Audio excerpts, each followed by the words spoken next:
За археолозите од Музеот на Скопје, локалитетот Скопје е приоритет и ова лето. Последниот период ја открија срамежливата Венера која датира од римскиот период. Изработена е од бел мермер, потекнува од вториот век од нашата ера, а како постојан објект била изградена во почетокот на 4-тиот и 5-тиот век.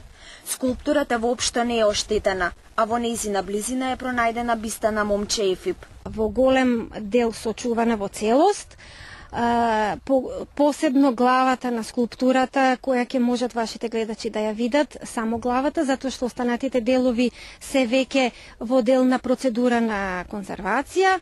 Целата скулптура кога ќе биде конзервирана ќе биде представена, изложена во археолошката сала на Музеот на град Скопје.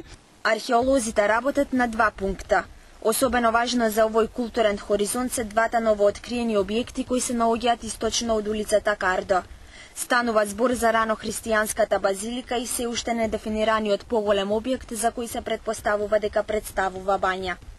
Старата црква е со димензии 16 метри широчина и 60 метри должина. Застапени се сите рано христијански елементи, датира од крајот на 5-тиот и почетокот на 6-тиот век. За овој дел од работата од владата на Република Македонија добиени се 9 милиони денари.